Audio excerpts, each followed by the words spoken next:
Arratsaldeon guztioi, da eskerrik asko hona etortzeagatik hitzaldi hau entzuteko.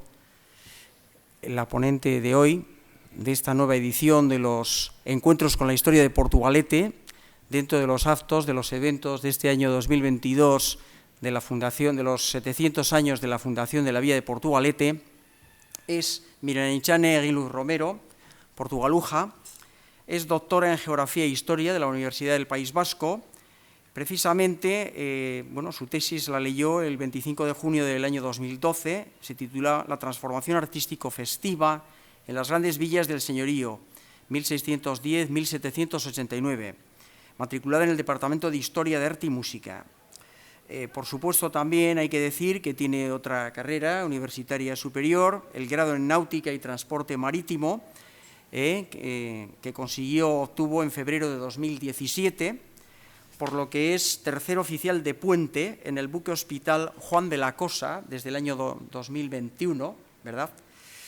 Y bueno, precisamente ese grado en Náutica y Transporte Marítimo, el trabajo de fin de grado, que se denomina, dentro de esta Escuela Técnica Superior de Náutica y Máquinas Navales de Bilbao, dentro de la Universidad del País Vasco, que obtuvo, se titula La mujer y la mar en Vizcaya durante el siglo XVIII, supervivencia, desaprobación y rechazo.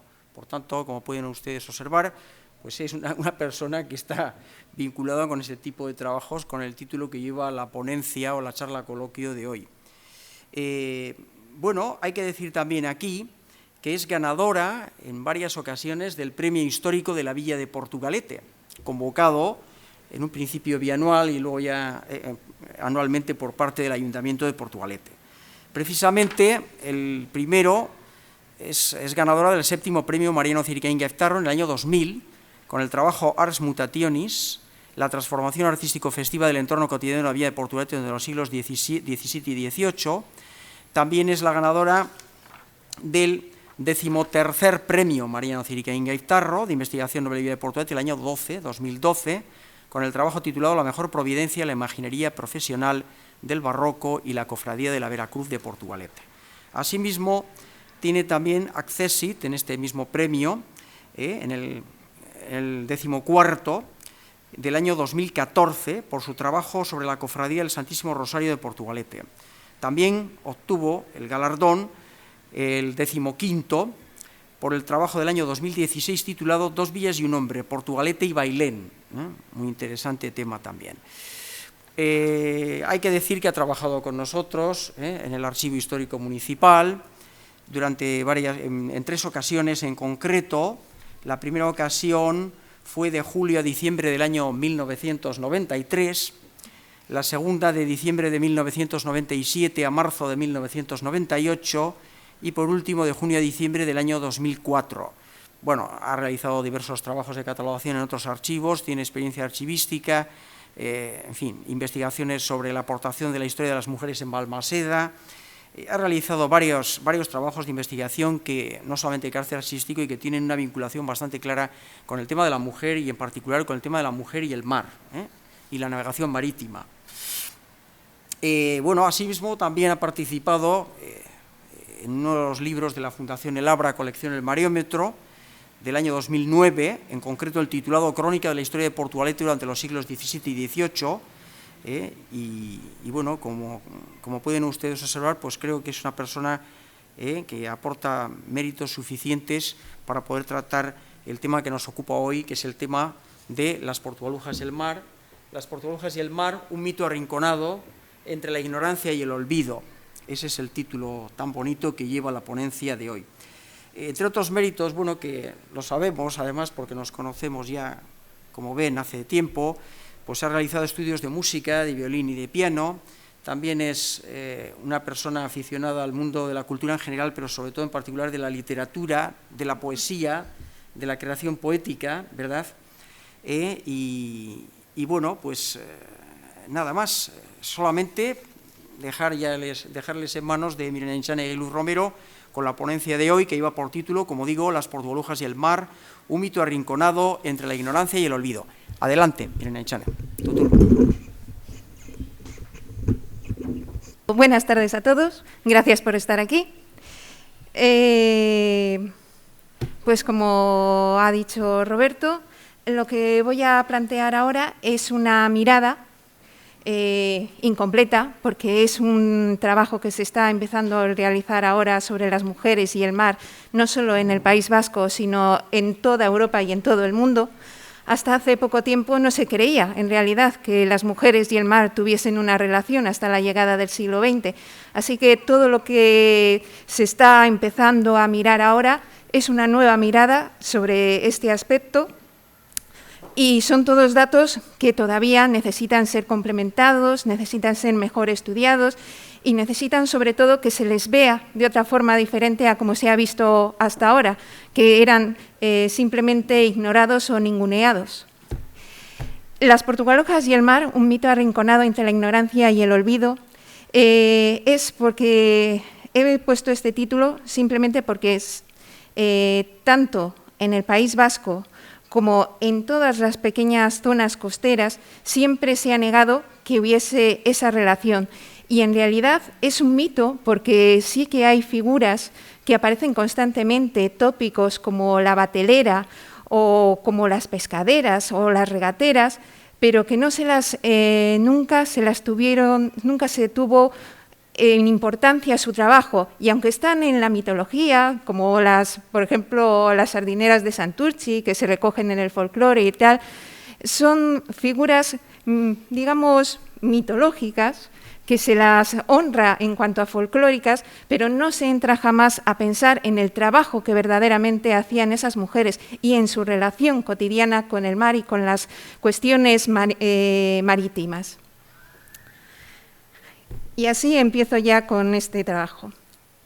Aunque hoy en día Portugalete es considerada como una ciudad dormitorio, sin apenas actividad industrial, con unos comercios a pie de calle cada vez más reducidos en número y una población menguante que se concentra en un espacio sin apenas zonas verdes, hubo momentos en la historia en que nuestra villa llegó a competir con Bilbao por el control del comercio de la ría, cuando se convirtió en el principal puerto de exportación de la lana castellana y su actividad marítima y pesquera era el centro de la vida económica. Es cierto que hablamos de una época muy alejada en el tiempo, nada menos que el siglo XVI. Esos años no solo supusieron la preeminencia de Portugalete sobre todas las villas vizcaínas, sino que además fueron años en los que las mujeres de la villa pudieron desarrollar trabajos relacionados con la mar y la costa sin demasiadas trabas sociales, pues ante la escasez de varones que partían a la pesca, el comercio y las Américas, su trabajo era imprescindible para el desarrollo económico de la villa. El devenir del tiempo, las mejoras económicas y, sobre todo, el triunfo de la mentalidad burguesa hará que se impida cada vez con mayor fuerza el acercamiento de las mujeres a cualquier trabajo relacionado con el mar, a excepción de las vendedoras y distribuidoras de pescado, sea cual sea su denominación. La desaparición de los antiguos muelles portugalujos y su reducción al pequeñísimo muelle actual junto a la antigua estación de tren no hizo más que sentenciar la situación. Y con ese divorcio entre la mujer y el mar se llega al último cuarto del siglo XX, cuando a las mujeres del Estado español se las prohibía acceder a los estudios navales y Portugalete había renunciado definitivamente a las actividades marítimas como fuente de actividad económica. Aunque nuestra villa ya no vive para el mar, es hora de recuperar el recuerdo de todas aquellas vecinas que se acercaron a las orillas para luchar por los suyos y que fueron olvidadas por dedicarse a actividades que los hombres se arrogaron en exclusividad. He puesto para comenzar el trabajo una imagen del fotógrafo burgalés Juan Antonio Cortés. Esta imagen es de finales del siglo XIX. En ella se ve el antiguo faro y está la zona situada entre Portugalete y Santurtzi. Aquí se ve cómo las mujeres iban a esperar a las barcas que llegaban de pescar en el Abra, recogían el pescado en esos canastos enormes y luego los llevaban sobre la cabeza, los llevaban casi siempre sobre la cabeza para ir luego a venderlos. Esto, como se ve, y la he puesto precisamente para que se vea cómo, realizando un trabajo de estas características, las mujeres tenían que ir vestidas correctamente No se podían levantar las sayas, toda la vestimenta hasta la cintura para no mojarse. No, no. Tenían que ponerlo púdicamente hasta las rodillas y meterse en el agua y mojarse y estar así incómodamente, simplemente porque se hubiese considerado una completa indecencia que las mujeres se levantaran las sayas hasta arriba para poderse meter en el agua. Y luego tenían que llevar el pescado, tenían que llevarlo en la cabeza, tenían que trasladarse hasta Portugalete, donde estaba el tranvía, para luego poderlo vender en Bilbao, por ejemplo. Y todo ese trabajo sin que jamás se reconociese.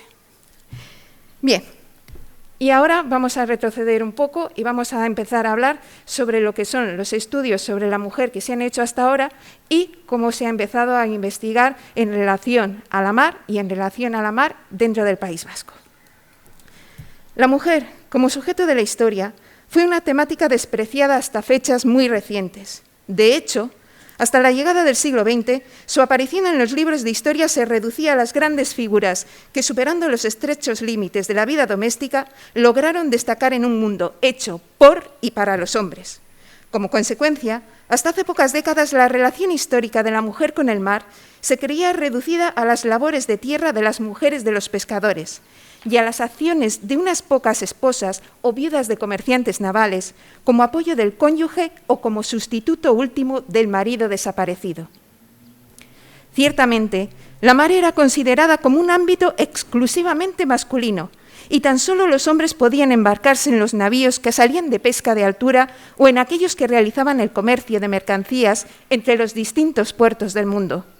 Era un espacio que tradicionalmente se cerraba de forma hermética a la mitad femenina de la sociedad. Las mujeres no se embarcaban, es cierto, pero eso no quiere decir que no tuviesen barcos propios, que algunas no atesorasen conocimientos de navegación, que no desempeñasen funciones de comerciantes, que no trasladasen pasajeros, mercancías o barcos a cortas distancias. Las mujeres de diversas condiciones tuvieron que acercarse muchas veces a la mar, aunque fuese de forma marginal, para poder realizar sus estrategias de supervivencia. Vizcaya, como sede de numerosos puertos, y siendo el medio marino uno de los principales para el desarrollo económico del territorio, vio cómo muchas de estas mujeres desempeñaban desde fechas muy tempranas labores de barqueras, gabarreras, cargadoras, armadoras, entre otros trabajos. Estos oficios, muchas veces no reconocidos como tales al ser desempeñados por ellas, no les granjearon el respeto de sus compañeros varones y aunque muchas veces paliaban ausencias de marido y servían de sustento familiar, jamás fueron valorados como los desempeñados por los hombres, excepto en muy contadas ocasiones y no en el ámbito vizcaíno. Lo veremos al comparar las barqueras vizcaínas con las bateleras de pasajes. Bien, esta es la primera imagen que se tiene de las bateleras de pasajes. Está basado en el relato del viaje que hizo a España la condesa d'Aulnoy. Cuando ella iba por pasajes, hizo pasar a toda la compañía que iba con ella en las barcazas que llevaban las bateleras. Las bateleras siempre se ocuparon del oficio de pasar los pasajeros de una zona a otra de la ría de pasajes. Y como se ve en esta imagen, recoge el altercado que tuvo una de las bateleras con uno de los criados de la condesa que se propasó con ella. Y entonces cogieron las bateleras, le pegaron, le arrojaron y arrojaron al resto de los criados que iban con la condesa al agua. Es curioso ver cómo van vestidas las bateleras. Tenían que llevar, eran remeras, tenían que llevar los barcos de una orilla a otra, pero como se ve, parece que van vestidas más bien como si fueran viudas, con todo el traje, los corsés que llevaban, y encima un velo para que no se les vea la cara. Y la condesa además decía que iban vestidas con fino hilo, con dorados y además con flores, lo cual es imposible que una barquera y encima en el siglo XVII llevase esos corsés, esas ropas, esos hilos. Pero es una imagen, la de las bateleras, que se las ve siempre tanto muy femeninas como muy varoniles. Luego hablaremos de ello, pero es algo que no puede casar con un oficio tan duro que fuesen a la vez femeninas, delicadas y a la vez varoniles y fuertes. Bien. Los estudios monográficos que hoy en día hablan de nuestras antecesoras en la mar son aún muy escasos y se refieren a los ámbitos pesqueros en su mayor parte. Tan solo ahora se comienza a estudiar la labor de las mujeres en actividades marítimas y solo en fechas como el siglo XX o como muy antiguas el siglo XIX. Entre las obras pioneras en el País Vasco estaría la Comunidad de Pescadores de Bajura de Pasajes de San Juan, ayer y hoy, estudio antropológico que sí se toma la molestia de analizar el papel tradicional de la mujer en este campo, pero que nos demuestra que fuera del trabajo de vendedoras de pescado y de sostén del hogar, no se contemplaba hasta hace pocas décadas que la mujer pudiese desempeñar o hubiese desempeñado más papeles en el contexto marino. Así sucede, por ejemplo, y por cercanía, con las sardineras de Santurtzi, cuyos estudios se retrotraen como mucho hasta el siglo XIX. Y los artículos sobre este tema en particular también escasean. Por otra parte, y sin querer ahondar demasiado en el tema, aunque se ha mantenido que las mujeres vascas, especialmente las de la costa, tenían una importante participación en la vida pública y social desde tiempos ancestrales, nadie ha demostrado aún con amplios datos históricos que tal afirmación sea cierta.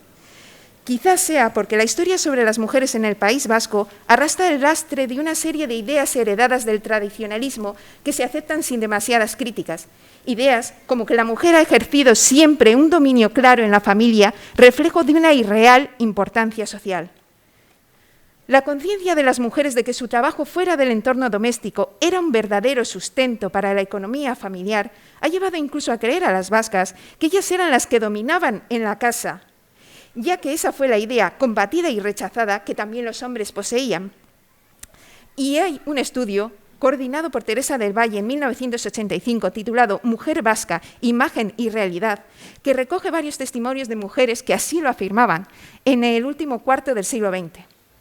Y el entorno marítimo nunca ha sido una excepción en este tema. Mal que les pese a los trabajos que intentan demostrar el pretendido matriarcalismo de la sociedad vasca, no se puede soslayar que la mujer en el País Vasco ha estado tan reprimida en lo público, social e incluso cultural como en cualquier otro territorio europeo, desde el siglo XVI hasta hace pocas décadas. Por otro lado, no se puede negar que la mujer en nuestro territorio ha gozado de ciertas prebendas en lo legal, heredadas de épocas en que la mujer era garantía de la pureza del linaje y de la transmisión de la herencia, que hacen que se pueda hablar de una situación diferencial respecto a otras de nuestro entorno más cercano, y que le permitieron, en determinadas ocasiones, una preeminencia que no tuvieron en otras partes de la península. La situación de estas elegidas, que gozaban de semejantes privilegios, respondía al interés de una sociedad patriarcal privilegiada que se valía de una mujer sometida, que aceptaba su condición como tal para lograr su perpetuación en el tiempo, y nunca influyó en la consideración social de las mujeres vascas como conjunto. Para lograr que las mujeres vascas fuesen tan únicas y diferenciales respecto al resto de mujeres, se intentó también equipararlas físicamente, que no culturalmente o socialmente, a sus compañeros varones. Era lo que decía anteriormente sobre las bateleras. Desde el siglo XVII, y las bateleras de pasajes, de las que luego hablaremos, son un buen ejemplo de ello, se las cubre de atributos varoniles como la fuerza y el valor, y a la vez se las muestra como mujeres bonitas, aseadas, buenas esposas y madres, como era el ideal de la época. Aquí traigo otra imagen que es de finales del siglo XIX sobre las bateleras de pasajes. Este es el grabado que se incluyó en otro libro de viajes, hecho por Juan Magné y Flaquer en 1879. He puesto la descripción entera que hace sobre esta mujer, que se llamaba Felipa, y lo primero que destaca es el hecho de cómo se apoya varonil y airosamente en el remo. Como vemos en la descripción que hace, eso, va describiendo, pues eso, la fortaleza de la mujer, cómo se apoya, pero también el sombrerito que llevaba con las siempre vivas, el pañuelo con el lazo marinero, y luego cómo iba recogida la saya hasta arriba, pero la de abajo estaba pudorosamente hasta los tobillos. Y luego recoge también cómo iban, la mayoría de las veces, iban descalzas, estas mujeres, y tan solo llevaban calzado cuando eran los días de lluvia. Y estamos otra vez en esa contraposición entre que las mujeres son fuertes, varoniles y tal, pero a la vez son hermosas, bonitas y con un trabajo de esa naturaleza, estando todo el día al aire, al sol, con la inclemencia del tiempo. Es evidente que ese trabajo tenía que destrozar a una mujer a lo largo del tiempo. Y sin embargo, siempre, siempre el tópico son fuertes, bonitas, buenas esposas, buenas madres, etc. A ver, se las veía como bases de los hogares y su trabajo era bien visto como sustento del mismo, siempre que en última instancia quedara bajo supervisión masculina, bien de los hombres de su familia, bien de las instituciones. De hecho, las bateleras de pasajes estaban bajo la protección del monasterio de Rentería, que las protegió desde el siglo XVI juntamente con el ayuntamiento de Pasajes. Tenían una especie de convenio entre el monasterio y el ayuntamiento. Cuando desapareció el monasterio de Rentería, que las protegía, y además había cambiado también la situación económica, y había muchos hombres que necesitaban trabajo y que trabajaban por el mismo salario que ellas desaparecieron. El trabajo era característico de los vascos, hidalgos todos, por los que el trabajo de la mujer, sobre todo dentro de los límites del hogar, era reflejo del masculino también, reflejo de su laboriosidad y de su fortaleza, y el trabajo en el campo y en las labores relacionadas con la pesca se contemplaba como algo natural. Otra cuestión eran los trabajos que escapaban a esta visión tradicional, realizados en ausencia del hombre o para sustituirle directamente como fuente de ingresos, llevados a cabo por todo tipo de mujeres, solteras, casadas o viudas, adentrándose en labores que los hombres ejecutaban normalmente, como hacían las barqueras, armadoras, fletadoras, estibadoras o cargadoras. Como consecuencia, los estudios históricos hasta la actualidad no han contemplado a las mujeres más que como agentes secundarios en el ámbito marino. Y si bien es cierto que siempre fueron relegadas a un segundo plano, trabajando en la costa y nunca en alta mar, no es menos cierto que siempre estuvieron asomándose al litoral a lo largo de los siglos, con una persistencia que se mantuvo a lo largo de la historia hasta nuestros días, en que la integración de la mujer en un espacio como la marina mercante es un hecho.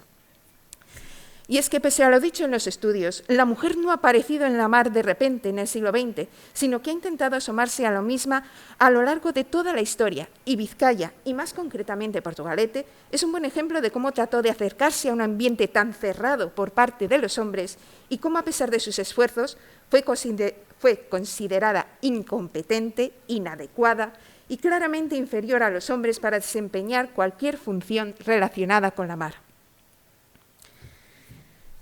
Pese a que se aceptaba que una mujer trabajara para su mantenimiento y el de su familia, la sociedad no admitía que lo hiciera para poder vivir con total autonomía, sin depender de ningún hombre. Incluso se desconfiaba de las mujeres trabajadoras, más aún si se trataba de solteras sin tutela masculina, por la posibilidad de que se dedicaran a actividades ilegítimas de forma encubierta. Para las mujeres, la participación en el mundo laboral no se entendía como una forma de lograr la emancipación, sino como una necesidad, ya fuera para colaborar en el mantenimiento familiar o para asegurar la propia subsistencia. Este hecho se relaciona en el País Vasco en numerosas ocasiones con la navegación, puesto que los hombres embarcaban y las mujeres eran las que quedaban en tierra para ocuparse de los negocios familiares, y asumían la dirección de los mismos, mientras los hombres no regresaban. La ausencia de los varones permitía una mayor presencia y relevancia de las mujeres en las poblaciones costeras, pero eso no significaba que fuesen semejantes a los hombres en lo social. De hecho, esta libertad de acción, de la que disponían muchas mujeres, provocó la reacción de las autoridades civiles y religiosas que procedieron a vigilar el comportamiento femenino, centrándose especialmente en su actitud sexual. Además, por su condición de mujeres trabajadoras, estaban expuestas a recibir una menor consideración social o a terminar viviendo en la marginalidad por falta de ingresos. Desde el siglo XVI tenemos ejemplos del control ejercido por la sociedad sobre estas mujeres trabajadoras, a través de las instituciones de la época, incluidas las que desarrollaban su labor en ambientes marítimos.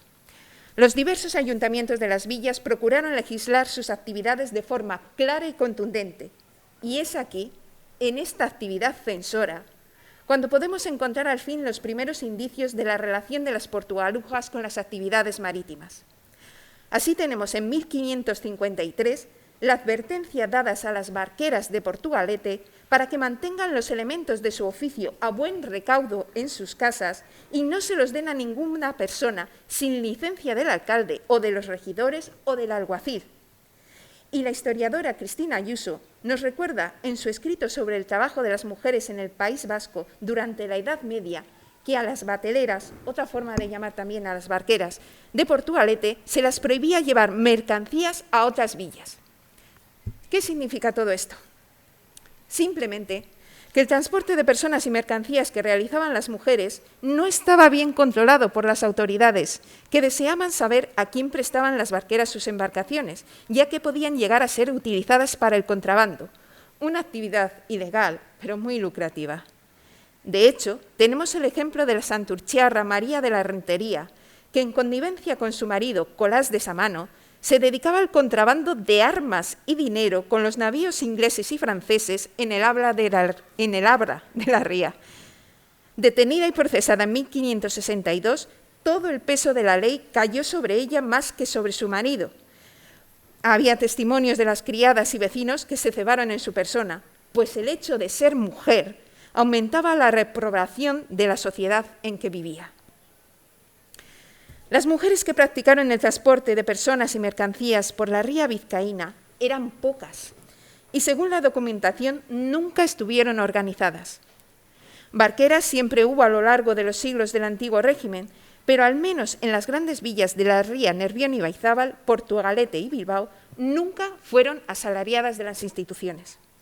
En Portugalete, por ejemplo, hubo un barquero masculino, asalariado para llevar pasajeros desde Portugalete a la zona de las Arenas desde los primeros documentos municipales en 1500.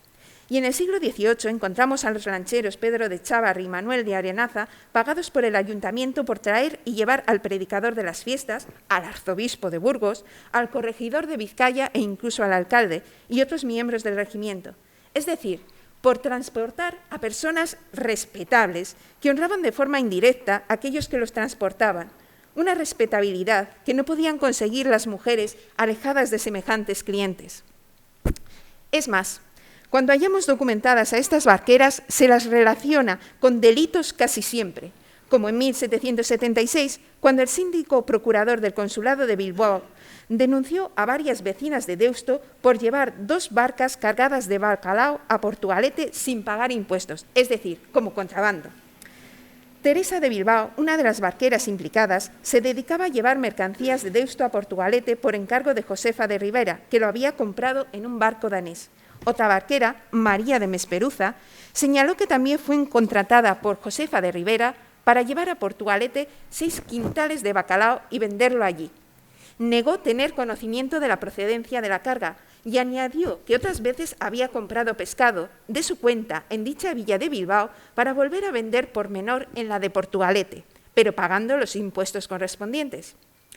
Estos testimonios apuntaban a Josefa de Ribera como la organizadora del contrabando, y ella reconoció que había comprado el bacalao a los daneses para su venta en Portugalete, pero afirmaba que los oficiales del barco le aseguraron que ya habían pagado el derecho de prebostaz.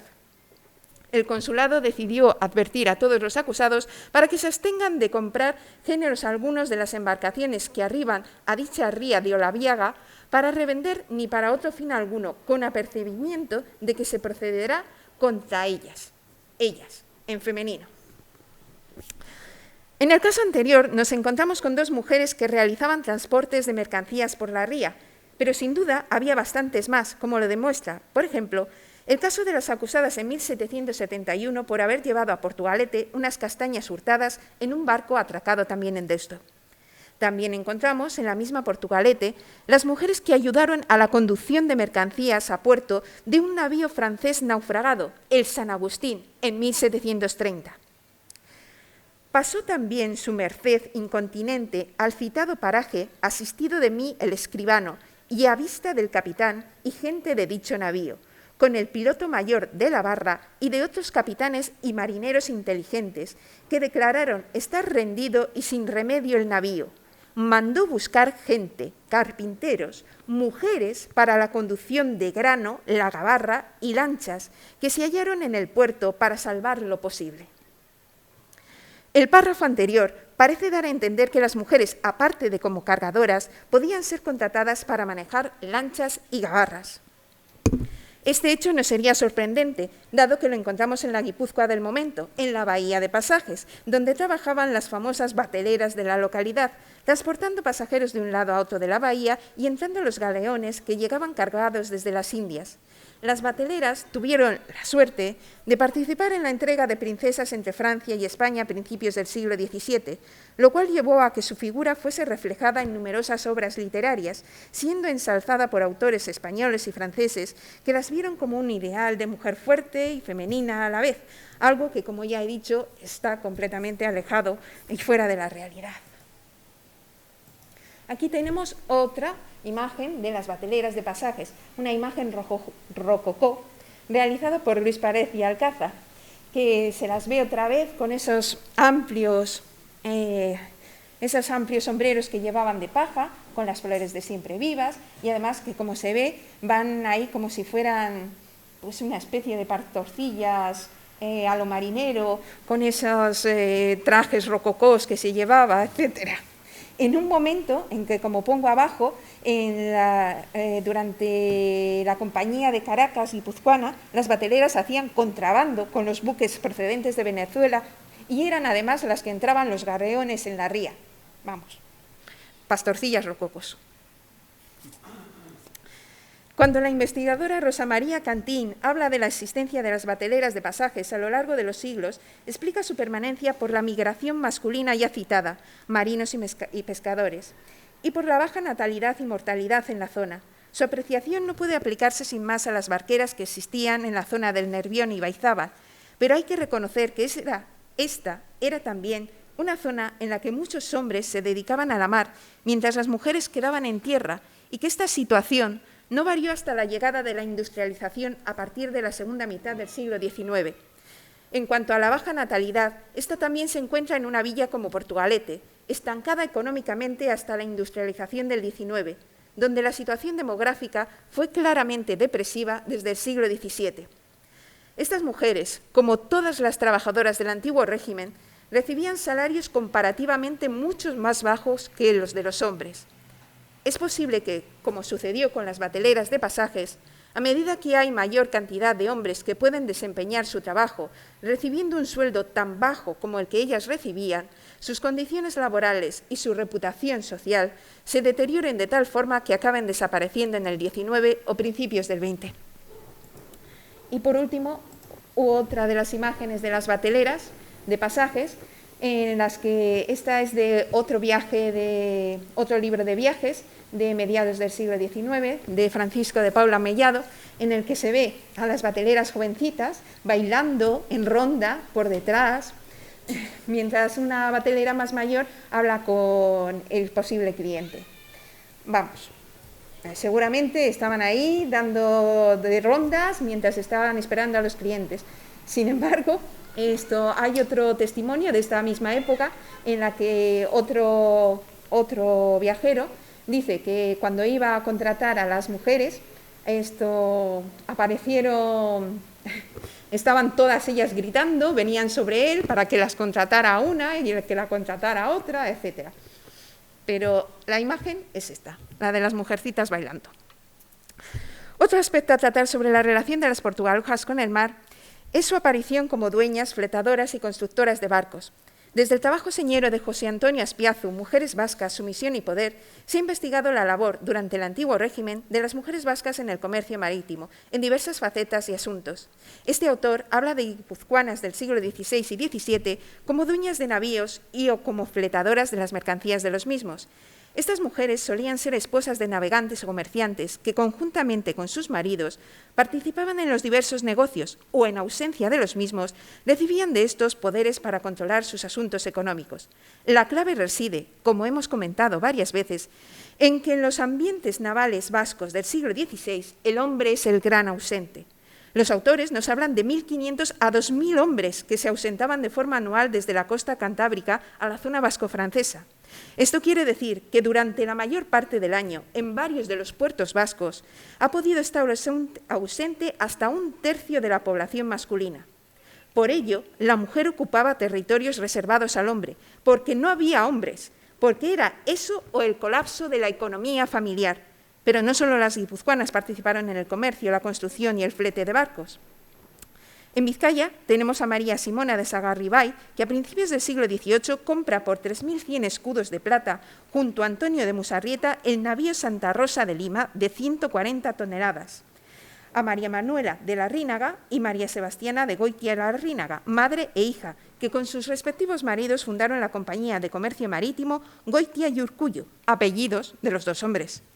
Este último caso nos muestra a dos mujeres que comparten los riesgos de una empresa con sus maridos, pero que verdaderamente no tienen el control de la misma.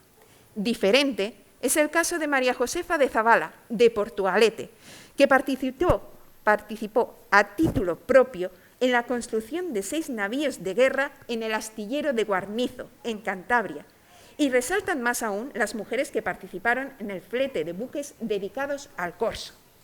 En Portugalete tenemos a Josefa de Goicoechea y Manuela del Mello, que pleitearon en 1744 a raíz de la inversión hecha en la fragata corsaria San Agustín.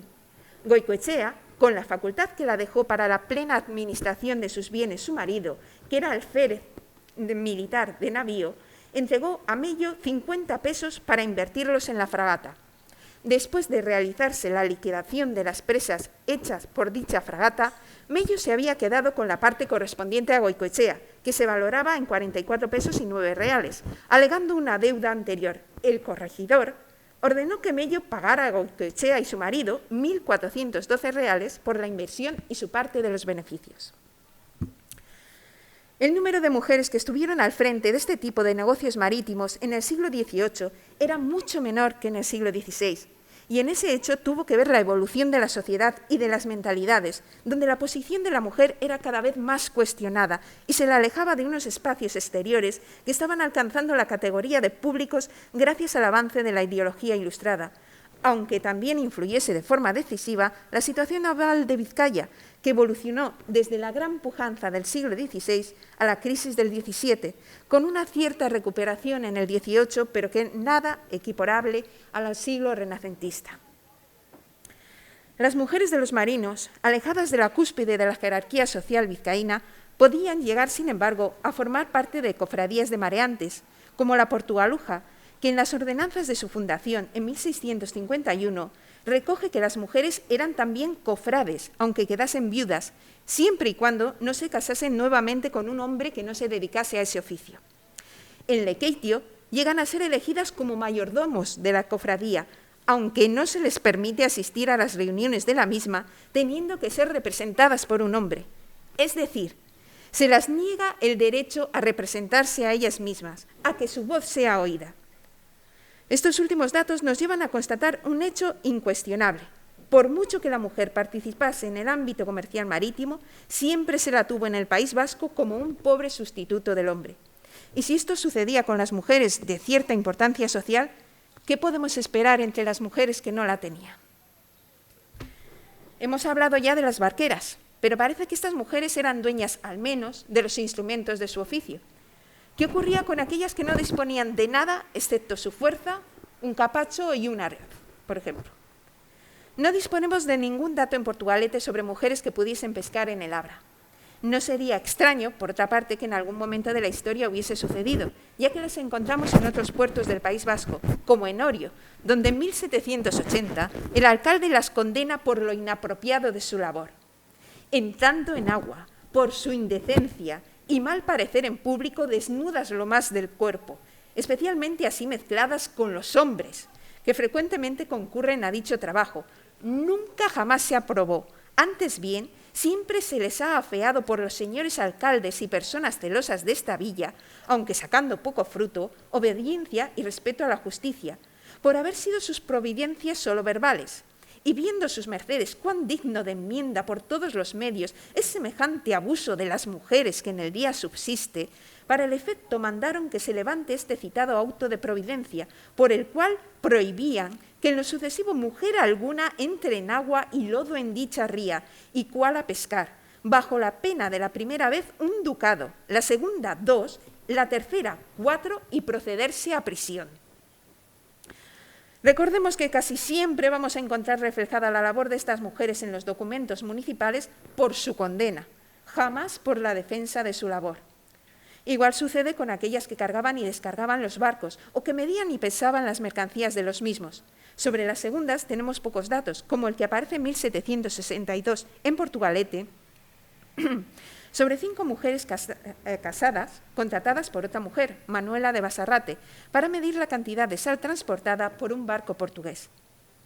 En cuanto a las cargadoras de Portugalete, también carecemos de datos suficientes para juzgar su labor, aunque sabemos que hubo peonas trabajando en los muelles, y mientras hubo actividad en el puerto de la villa, tuvo que haber también trabajos para ellas. Aquí tenemos una de las primeras imágenes de las cargadoras de Bilbao, como se ve de la primera mitad del siglo XIX, y completamente idealizadas. Se las ve jóvenes, de largas trenzas, etcétera, pero a estas sí se las ve las piernas. En fin. Nada que ver, sin embargo, con las famosas cargadoras de Bilbao, cuyo número fue tal que llegaron a organizarse de forma somera para el XIX. No vamos a entrar en demasiados detalles, pero las cargadoras de Bilbao ya eran conocidas en el siglo XVIII, cuando el viajero irlandés Bowles las describe como fuertes, alegres, femeninas y transportando tochos de hierro en la cabeza, igual que podría hacer un hombre. De hecho, esa es la imagen más característica de las cargadoras de Bilbao. Esta imagen de aquí es de mediados del siglo XIX, que se las ve también con esas esportillas planas que llevaban sobre la cabeza. Aquí se le ve el elemento que llevaban para transportarlas. Y al fondo se le ve, solían ser 2 mujeres que llevaban un tocho. Aquí hay otra imagen del último cuarto del siglo XIX en el que se las ve cómo llevaban esos tochos que eran de mineral sobre la cabeza entre las 2 mujeres, descalzas y andando por las riberas de la ría. Vamos, a un trabajo, ellas bonitas, fuertes y bien. En el siglo XIX, las cargadoras bilbaínas se dividían en 3 claros estamentos. El privilegiado, donde las mujeres de confianza llevaban el dinero de cargas y descargas a los navieros y empresarios. Las cargadoras propiamente dichas, sobre todo las de bacalao, y las cargadoras de mineral, que eran las más pobres y desesperadas, dispuestas a realizar cualquier tipo de carga o descarga con tal de conseguir un salario siempre mísero. Una de las figuras más emblemáticas de los muelles de Bilbao, y que destaco aquí por su relación con uno de los apellidos ilustres de nuestra villa, era Trini la Sañuda. Capataza de la descarga de los barcos de bacalao, era una mujer muy conocida en la villa, de gran prestigio, dirigía este tipo de trabajos con gran habilidad y pericia y participó varias veces en política como representante de los Chavarri. Lo que no he conseguido averiguar es si es Chavarri padre o Chavarri hijo, Anduiza. Y con cierta sorna se decía de ella que era conservadora, de sus caudales, ya que gracias a su trabajo había conseguido enriquecerse. En época de elecciones se presentaba por uno de los distritos de mayores atenciones y peligros que ofrecía para el Partido Conservador y en el que los prohombres bilbaínos invertían elevadas sumas de dinero que la Trini se encargaba de administrar en la búsqueda del ansiado voto. Su participación en importantes mítines fue muy comentada, si bien dejó la política activa y se volvió a su trabajo en los muelles.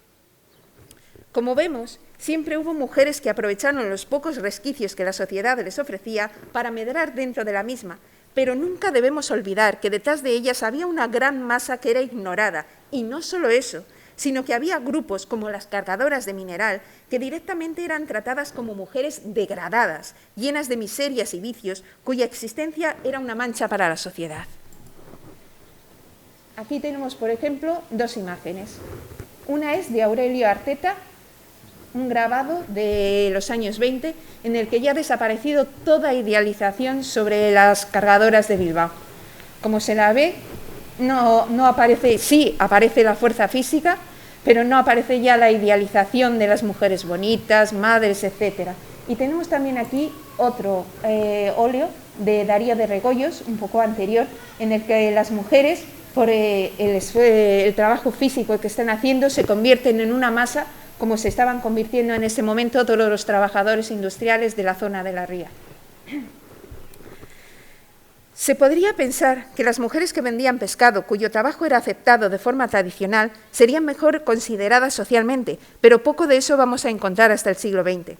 Habituales son los decretos para vigilar a aquellas que vendían pescado, mujeres que llegaban a vender en rebeldía, es decir, contra las ordenanzas municipales, o que se marchaban a vender el pescado fuera de las villas para librarse de los aranceles y que las autoridades castigaban con ser traídas a la vergüenza, si se atrevían a burlar sus decretos, como aparecen en el libro de Actas Portugalujo del año 1564. A pesar de ello, encontraremos a estas mismas mujeres en Bilbao a lo largo de los siglos XV y XVI, como pescaderas, sardineras y regateras, recorriendo las leguas de distancia en mulas o bien en pequeñas embarcaciones, llevando pescado fresco, y no tan fresco, a sus habitantes. De hecho, en el siglo XV en Bilbao era famoso que el pescado llegaba muchas veces podrido y tenían que tirarlo, había un gran tufo allí donde se hacía la venta del pescado. Todo eso cambió más adelante en el XVI, pero las primeras condiciones eran bastante malas para traer el pescado y conservarlo. Las mujeres de los pescadores desempeñaron durante toda la Edad Moderna esta función de revendedoras y regateras en otras muchas localidades de la costa. Estas imágenes son ya de finales del siglo XIX y principios del XX, y las traigo precisamente, como he traído otras muchas, para que se vea tanto la actitud de ellas como cómo se refleja en rostros y en las vestimentas y en todo, la dureza del trabajo físico que hacían, que nada que hacer con lo que en esos momentos se estaba relatando sobre ellas, de lo que estaban diciendo todo el rato: fuertes, sustento del hogar, bonitas, aseadas, etc. Iban hasta las barcas, chalupas o pinazas a recoger el pescado en cestos y después lo vendían a mulateros o bien lo vendían ellas mismas, aunque dentro de la población no podían revendérselo a otros para su venta. Al menos así fue hasta el siglo XIX en Portugalete, donde nos encontramos con mujeres dedicadas a la venta de pescado y reparación de redes en el Padrón de 1857, con mujeres casadas con pescadores, viudas o hijas solteras de pescadores. Es muy conocida esta fotografía, de 1915, en la que aparecen numerosas mujeres descargando el pescado de las barcazas de vapor que atracan en el antiguo muelle de Portugalete. Estas mujeres serían de las últimas que se dedicaran a la descarga y venta de ese pescado en la villa. He traído también otra imagen que aparece en la web de Monografías Históricas de Portugalete, que corresponde más o menos al mismo momento en el que ha salido la fotografía de la revista. Y lo he traído por la curiosidad de eso, que son dos versiones del mismo momento. Con la reforma de los muelles y la rápida desaparición de los pescadores de nuestra población por la industrialización de la ría, la relación de las mujeres portugalujas con los oficios relacionados con el mar desapareció casi por completo. Resumiendo, se puede decir que los largos siglos que anteceden al XX parecen ser un largo erial en el que la mujer no hubiese realizado ningún trabajo marítimo digno de esa calificación, pero en realidad la mujer buscó durante esos cientos de años acercarse al mar, pues era una fuente de ingresos evidente en la costa vasca, y estas supervivientes intentaron aproximarse a ese entorno pese a que repetidamente fueran apartadas y marginadas de él, y Portugalete es un buen ejemplo de ello. He puesto como última imagen otra imagen del fotógrafo Juan Antonio Cortés, que me encanta, la verdad, en el que se ve a las sardineras desfilando por el muelle para ir a coger precisamente el tranvía que estaba arriba. A pesar de la hostilidad de los hombres, la mujer ocupó algunos pocos campos, siempre en número escaso, siempre en momentos dados, siempre bajo la desaprobación social, pero estuvo presente. Aunque las investigaciones en general sean escasas y en particular en el País Vasco no se haya intentado recuperar la memoria de esas mujeres más allá de la frontera que separa el antiguo régimen de la edad contemporánea, Debemos comenzar a rescatar su presencia para que su constancia quede registrada en las páginas de una historia que siempre les estuvo negada. Gracias.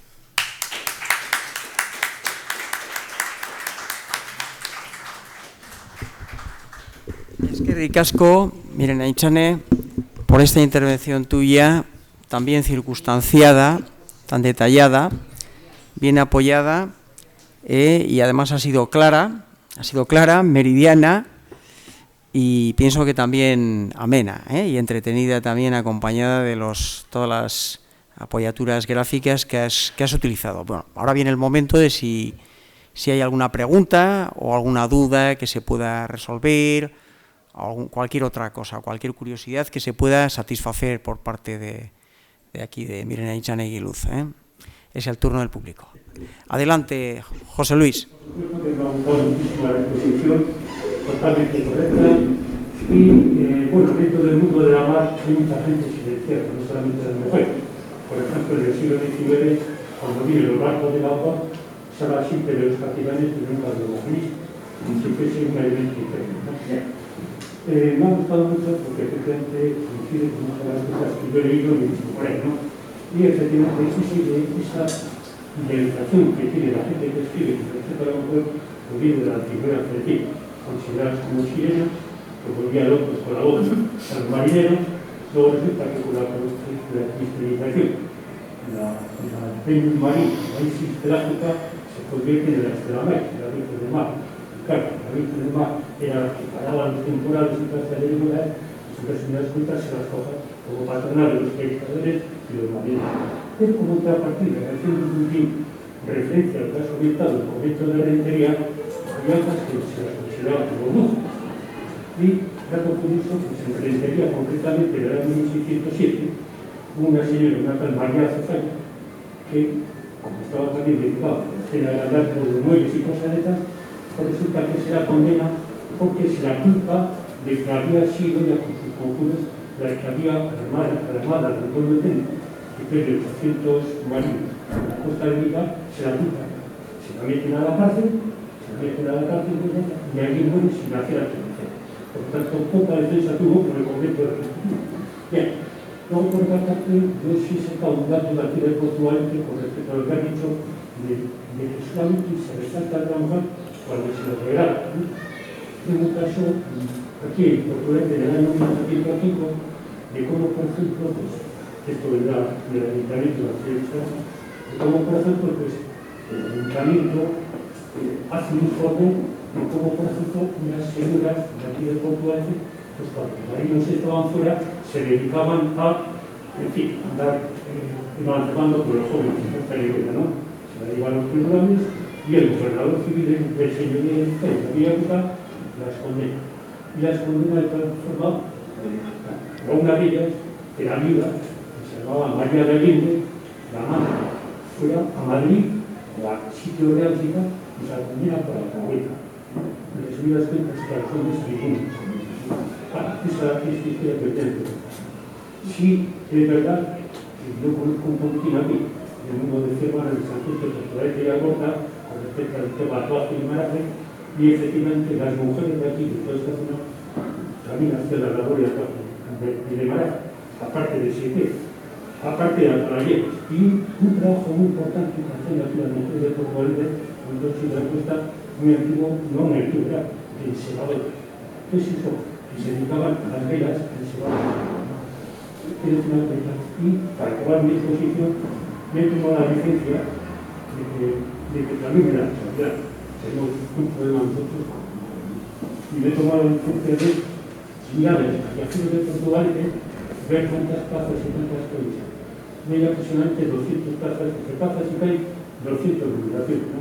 Y he visto que 91 de ellas se dedican a hombres, y solamente 12 a mujeres. Me he tomado la licencia de extrapolar un poquito cuántas gentes de Portugal se dedican a hombres de la mar. La mitad de tal, resulta que ninguno.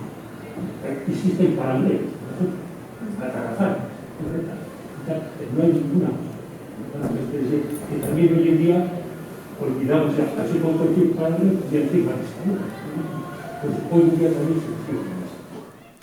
Bueno, a ver, gracias por la exposición. Y lo primero, respecto a lo del convento de Rentería. El convento de Rentería no amparaba a las bateleras simplemente porque quisiera beneficiar a las mujeres. Amparaba a las mujeres porque vivía gracias a ellas. Las bateleras tenían que pagarles un precio por su amparo. Y al hecho de ser mujeres hacía que no pudiesen decir que no al convento, porque no había nadie más que estuviese dispuesto a darles esa ayuda. Y el convento era el que entraba también en relaciones con el ayuntamiento de Pasajes para que ellas pudieran trabajar allí. Eso lo primero, que no hay nada, a las mujeres nunca se les ha dado nada gratuitamente. Y respecto a lo de los amancebamientos, era otro método de supervivencia. Los hombres desaparecían. En 1805, en las zonas costeras y en otros muchos sitios no había hombres. Y además son unas fechas muy problemáticas que se andan ahí entre que han entrado las guerras de la Convención, está a punto de entrar también Napoleón, etcétera. Hay guerras también en Sudamérica, o sea que todo eso unido al tradicional comercio, a la pesca y todo lo demás. ¿Cómo sobrevive una mujer cuyo hombre se va 10 meses, 1 año o 2 años fuera? Finalmente hay que recurrir a otras cuestiones. E incluso el hecho de que lo que dices de la alcahueta, pues una mujer viuda también sobrevive como puede. El amancebamiento, pues sí. Por eso mismo es lo que decía, que a todas esas mujeres solas, sobre todo en las cuestiones sexuales, es en las que más les persiguen. Y eso era algo intolerable, que una mujer pudiese tener libertad sexual. Y encima la cuestión de la supervivencia, que muchas veces se utiliza para la supervivencia. Pues en fin, todas las autoridades civiles iban detrás de ellas y las condenaban y a cualquier cosa. Y por último, lo que dices sobre las cuestiones de las calles. En fin, pues es lo que hay. Es lo que hay. Y la cuestión de las ensebadoras, las mujeres siempre hacían esos trabajos, esos pequeños trabajos. Estaban reparando redes, reparando los cestos, ensebando los barcos, metiendo estopa, pero esos eran trabajos que nunca eran reconocidos. Yo he hablado más o menos a los que se recogen tradicionalmente. Las cargueras de Bilbao eran súper conocidas, era otro trabajo tradicional, esto así ensalzado por los viajeros, como eran las bateleras de Pasajes. Pero todos esos pequeños trabajos que hacían las mujeres de los pescadores, esos jamás se han reconocido para nada. Las mujeres eran, las que llevaban el pescado y se acabó. Y los vendían, ya está. Ahí se acababa todo.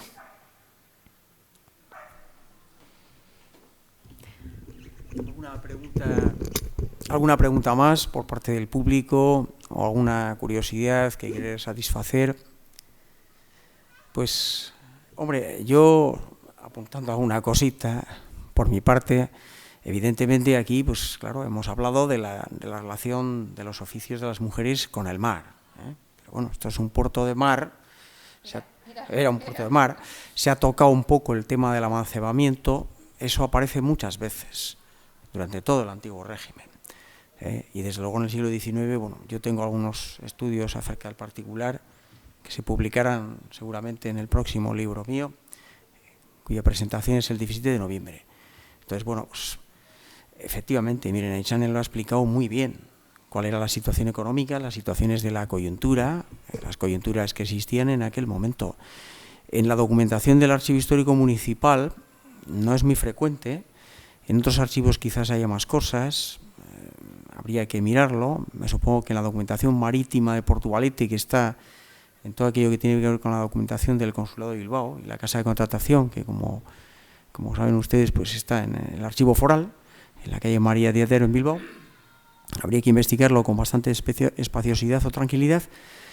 Aquí en algún momento aparece como muchas mujeres en el siglo XVI, siglo XVII, XVIII, etcétera, en la primera mitad del XIX, sobre todo en unas coyunturas realmente adversas, bueno, o que son coyunturas que desde el punto de vista comercial o económico son muy beneficiosas para la navegación marítima, como Miriam Echanes ha explicado antes muy bien. Ha llegado a decir la cantidad de hombres que se ausentaban a la navegación, etcétera, que iban a Iparralde, que iban a otras singladuras marítimas. Pues entonces no es raro al observar cómo una mujer se dirige al alcalde de Portugalete como primera instancia de carácter judicial y le dice: oye, que mi marido está en el Reino de Perú hace no sé cuántos años, se ha marchado hace 3 años y no ha vuelto. Y claro, me ha dejado aquí y yo tengo a mi cargo pues 3 o 4, 5 o 6 chiquillos, 6 vástagos. Y lógicamente, pues esa mujer lo que está pidiendo es poder subvenir de alguna manera a sus necesidades más básicas. Bueno, a las de ella y sobre todo a las de sus hijos, su familia. O sea que esto es habitual y desgraciadamente es cierto. La mayor parte de los trabajos que, en este caso marítimos o de puerto de mar, que era Portugalete, lo ha dicho además muy bien Miriam Echanes, en el sentido de que es un puerto de mar que para la población que tenía en el siglo XVI, por ejemplo, pues tuvo una importancia muy grande, muy importante. A medida que fue pasando el tiempo, esa importancia fue disminuyendo. Pero bueno, fue siendo un puerto de mar. Entonces los hombres pasaban muchísimo tiempo fuera y las mujeres tenían que dedicarse pues a la cantidad de menesteres que de otra manera pues igual no hubiesen tenido que realizar. Sí que es cierto que se ve con bastante tranquilidad, como ella lo ha explicado muy bien también, como las mujeres pues tienen un poder notarial a veces, o un poder de carácter legal, como dicen ellas, un poder cumplido y bastante, como se dice en el antiguo régimen, con un documento oficial por el cual fulanita de tal pues puede administrar los bienes en ausencia de su marido, o puede dedicarse, ha sido muy interesante, pienso, la aportación que nos ha hecho Miriam Echanes, decir de las mujeres que se dedican a ser fletadoras o que tienen parte de una embarcación con otras mujeres incluso. O sea que hay 2 o 3 mujeres que tienen igual pues un barco para hacer una navegación, aunque sea menor, de cabotaje o lo que sea, con unos marineros, varones, eso sí, luego, pero ellas tienen una participación económica. Entonces, todo ese tipo de cosas habitualmente no se han dicho. Y yo pienso que es muy interesante y es innovador y es la aportación que ha hecho Miriam Echanes, ¿no? Comparándola mucho con el tema de las baterías de Guipúzcoa, que es un tema que está un poco más conocido y más estudiado. Yo me imagino que aquí en Portugalete, mañana otro día, cuando se puedan estudiar bien las documentaciones sobrantes en poder del archivo foral en la Casa de Contratación, Consulado y Casa de Contratación de Bilbao, vamos a encontrar cosas, como ya muy bien apuntado, con otros ejemplos también portugalujos, a lo que sucedía en Guipúzcoa o en otras partes de Vizcaya. En fin, no sé, nada más por mi parte. Solamente un último apunte.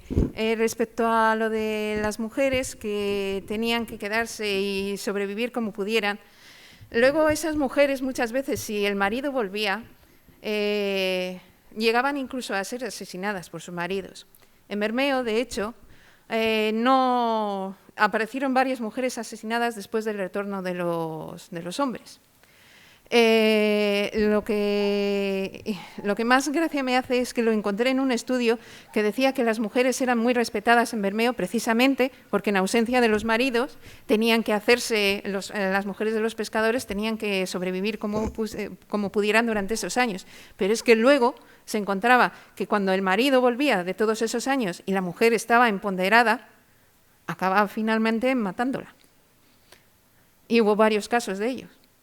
Y de hecho, también yo he estado estudiando estuve investigando en el Archivo Histórico Provincial de Vizcaya y en los años 50 las mujeres ponían allí en el juzgado de paz, ponían instancias porque los maridos las pegaban y las pegaban bien cuando volvían de la pesca. Lo que pasa que con la mentalidad franquista de aquellos años casi ninguna de las denuncias llegaba más allá del juzgado de paz.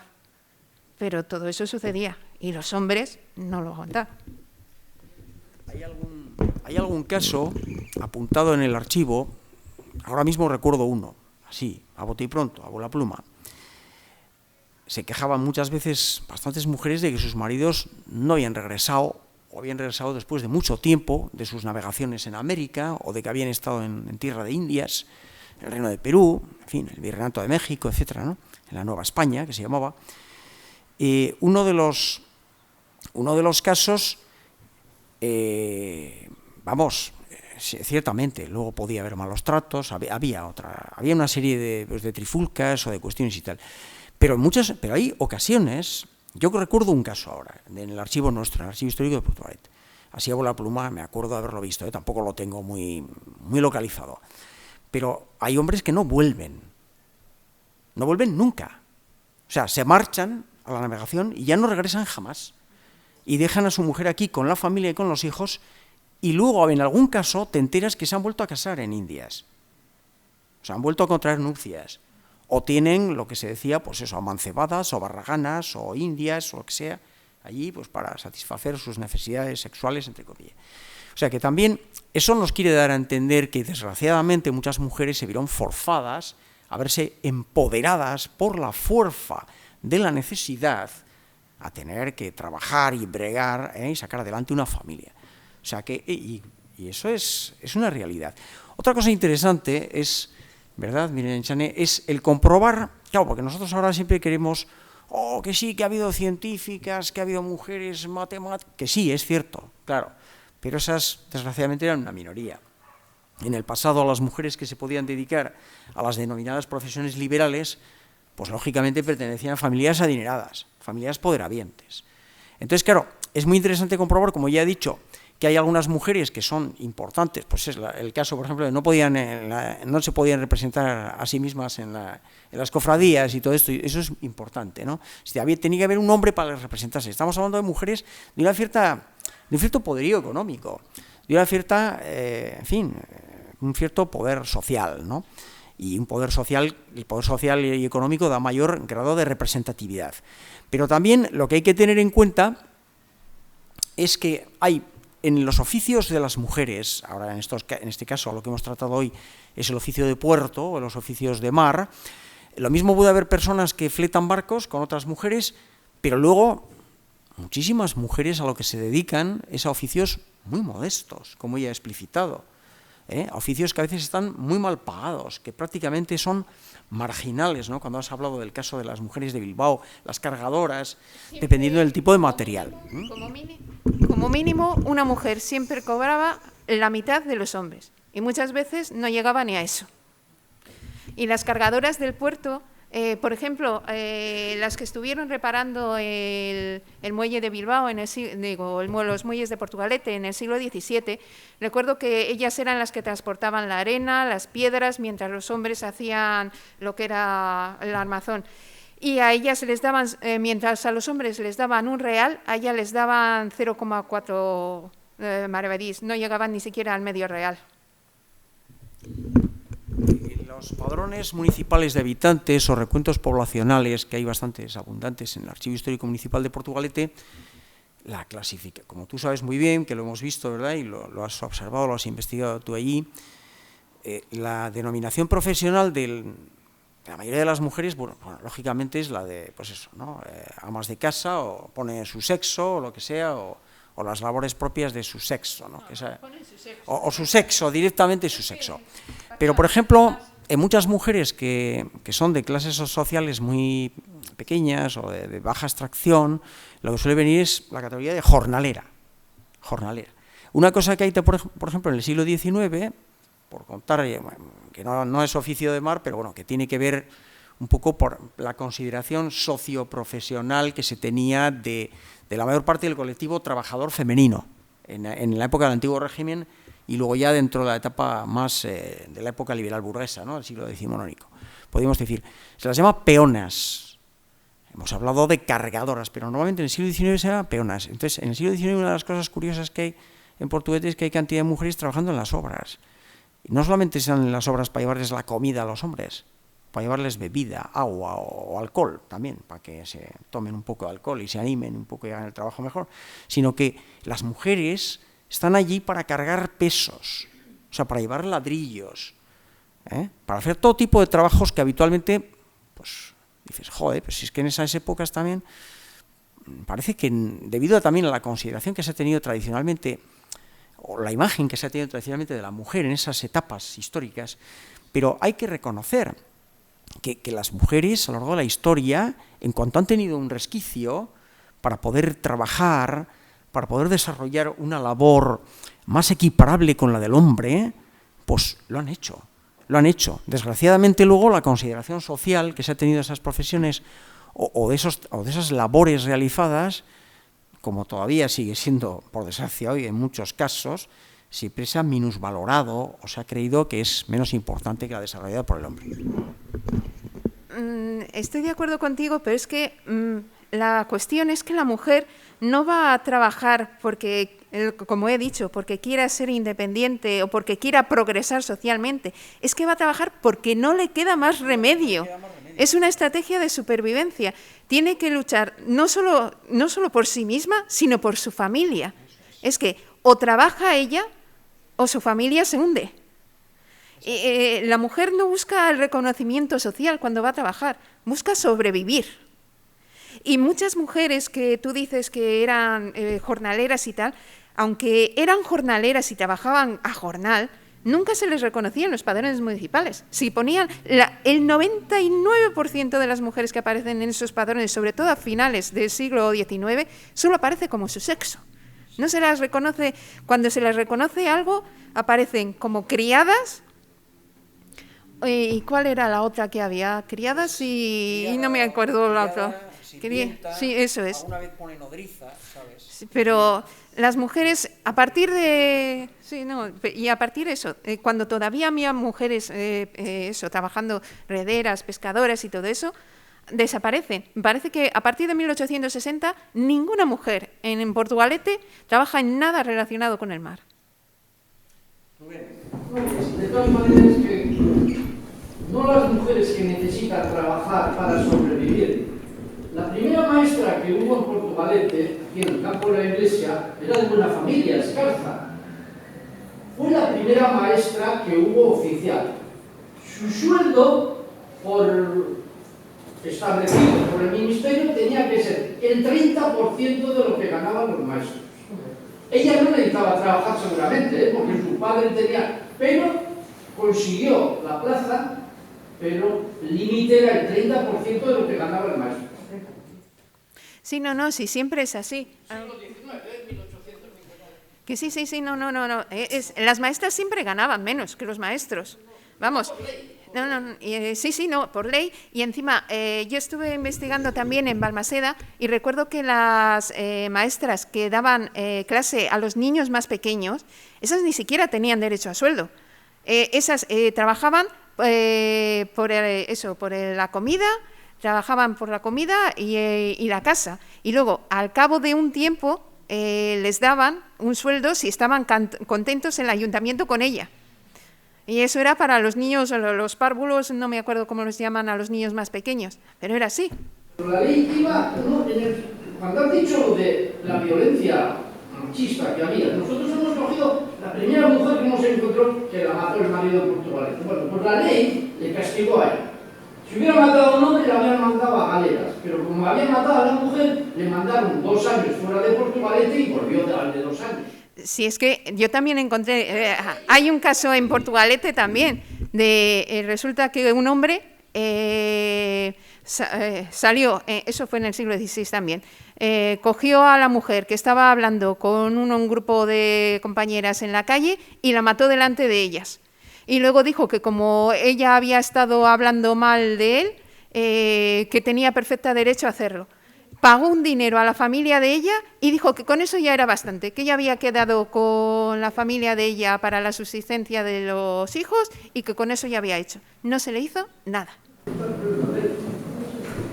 Pero para la edición, es una cosa que los trabajos de izquierda, ¿no? En cuanto a la navegación, la mujer estaba considerada como que traía mala suerte en barca, ¿no? Y por lo tanto, resulta son muy curiosas las mujeres que han participado en la navegación. Había una tal Isabel Barrero que llegó a ser almirante del Pacífico Sur. Sí, pero no sabía navegar. Ese era un título honorífico. Otra que fue la Catalina de Alonso, que fue a Chile y a Perú. Y otra curiosa que está muy boba hoy día, que la gente no sabe por tanto que es de Madrid, el hospital Seidal. Esta fundamental Isabel Seidal, que fue la primera mujer enfermera que fue con la vacuna de la ribera, fue a América. Y entonces la dejaron entrar en el barco porque era niño. Y curiosamente, el capitán del barco fue un enfermero, tanto de los patrones del barco de España, que precisamente cuando tuvo que hacer la limpieza de sangre, hizo aquello. Las mujeres se supone que traían tradicionalmente malfario en los barcos. Sin embargo, cuando había grandes travesías de descubrimiento, etcétera, etcétera, y sobre todo, yo lo he encontrado en barcos ingleses, en los españoles no lo he visto, pero en los barcos ingleses era tradicional llevar a mujeres, a la mujer del contramaestre, a la mujer de no sé quién, y eso, para que, como eran las travesías tan largas, ellos hacían, y eran en la Armada Británica. Los llevaban allí para, pues eso, las mujeres eran las que cuidaban los animales, etcétera, etcétera. Y sin embargo, llevándolas y todo, seguían diciendo que la mujer no tenía que estar a bordo de los barcos. En fin. Bueno, pues muchas gracias por todo. Muchas gracias por vuestra asistencia a todos. Y os emplazamos para el próximo encuentro con la historia de Portugalete. Gracias, Aur.